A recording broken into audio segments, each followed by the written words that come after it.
When people say, "Where are you from?" because my name is Sana, and so they're like, "Oh, that's an interesting name. Where's that from?" I'm like, "Oh, I'm Algerian." They're like, "Where's that?" And you tell them it's in Africa, North Africa. They're like, "Africa?" You're like, "Yes." And they're like, "Don't you mean Nigeria?" No, no, no, no, no. I mean Algeria. And then they take a look at me and they're like, "No, you don't look like you're African." A lot of people don't know where Algeria is, what the people there look like. I just tell them it's next to Morocco, and they're like, "Oh, okay." Which doesn't make sense because Morocco's this big and Algeria is this big. I was born and raised in Algeria, and until I was 12 years old, I moved to New York. In Algeria, we were like very family oriented, and I would see my grandma like every 2 days, and I would see everybody very often. Like we lived in the same building as everybody else, so that was the only hard thing that I had to leave behind. My parents were born and raised in Algeria.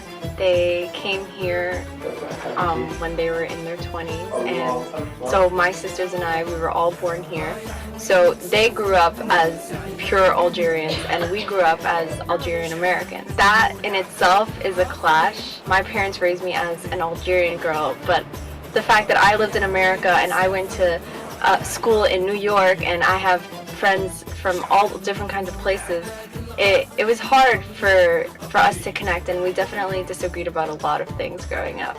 A time that I realized I had a different culture than everybody else was in 8th grade, like during the end of the year where like prom was happening, and like even like the Halloween parties and all that, like the Valentine's Day parties where like nothing like that in Algeria happened, and like my parents were like, "Party?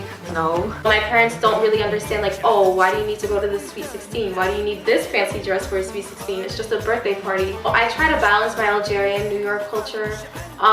Subconsciously, when I'm around these like Americans that are like have an American background, I just naturally act a different way around them. And then when I'm with like my Arab or my Algerian friends, I do naturally act different. But I do want to embrace my culture a lot more next to like white friends. I'm not ashamed of it, and my friends all know that like I'm not ashamed of it, but just naturally I just tend to suppress that when I'm near them, as opposed to when I'm around like Arab or Algerian friends. We relate to each other, so we joke around about having these strict parents or like walking around in our jibbas at our house. Algerian in itself is just like, you don't even know, because you're not Arab, you're not Middle Eastern, you're North African, and you speak Arabic, and you sometimes speak French, so it itself is just so confusing. So an Algerian American would be even more confusing, so I'm gonna leave it at that, confusing. One time I felt alienated from being Algerian was probably when I was in kindergarten. Not many people knew just different cultures, and I had henna on my hands, so my teacher just looked down at the palm of my hands and I had henna, and she like freaked out and made a whole scene, and she told a girl to come to the bathroom with me and wash it off. And I was just embarrassed and ashamed to say like, "Oh, it's henna, it's traditional, like we don't wash it off." When you're an Algerian American living in New York, you show your pride for Algeria a lot.